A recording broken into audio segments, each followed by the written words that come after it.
When your child walks through the front door at the end of the day, there is a natural sense of relief. They are home and they are safe. But the moment they pull out a smartphone, they are instantly stepping into a crowded, unmonitored environment. We lock our doors to keep physical threats outside, yet a heavy deadbolt on a sturdy front door provides zero friction against a borderless digital world. Right through that screen, they face intense online pressures, targeted scams, anonymous strangers, and cyberbullying that follows them straight into their bedroom. If your child encounters a genuine threat in that invisible space, your ultimate line of defense is whether they feel comfortable enough to look up from that screen and tell you. Realizing how exposed kids are online naturally creates parental anxiety. That anxiety often leads to the exhausting assumption that you must master every new app, social trend, or video game just to keep them safe. But the technology evolves too fast. When parents fall behind the latest trend, they often panic and default to strict authoritarian surveillance, backing it up with the constant threat of taking the device away. This diagram maps out a behavioral pattern called the anxiety control loop. It starts with parental fear, which triggers strict control and threats of punishment. Fearing they will lose their device, the child conceals problems, feeding back into the initial fear. This specific node represents a critical system failure.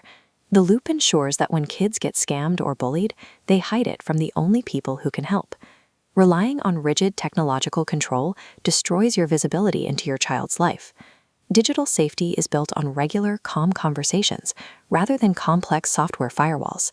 You build a secure environment by asking simple, foundational questions. Inquire about who they are communicating with, what they are playing, and how their digital interactions actually make them feel.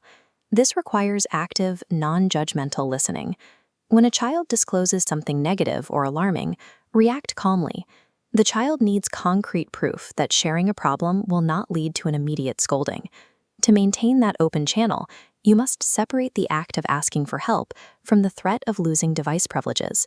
If reaching out means losing the phone, they will stop reaching out. Your most powerful cybersecurity tool is emotional trust. Guidance and support consistently outperform fear. A safe digital environment still requires clear, firm family boundaries to complement that trust. Establish these rules collaboratively. Agree together on device-free zones, like placing phones in a different room during dinner, allowing everyone to disconnect. Monitoring software works best when viewed through this balanced scale. On one side, you have a shield representing monitoring, which is necessary for younger children, but it only stays effective when kept in equilibrium with the speech bubble on the other side, open communication and respect. Those open conversations allow you to define the boundaries of the scale. You can establish guidelines for appropriate screen time, strict privacy settings, responsible posting, and exactly what personal information stays offline. These boundaries provide the scaffolding children need to develop their own judgment, preparing them to eventually navigate the web safely on their own. Even with strong trust and clear rules at home, parents do not have to shoulder the burden of digital safety alone. The next layer of defense is the school partnership. You have a team of teachers, guidance personnel, and school leaders ready to assist. This hub-and-spoke network shows how families and schools wrap an overlapping safety net around the child in the center by sharing information.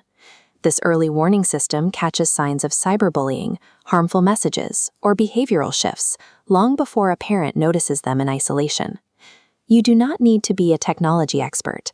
Be present, ask questions, listen without judgment, set healthy boundaries, and partner with your school. Building a safer digital environment for every learner begins in your own living room. Every calm, caring conversation is a protective act.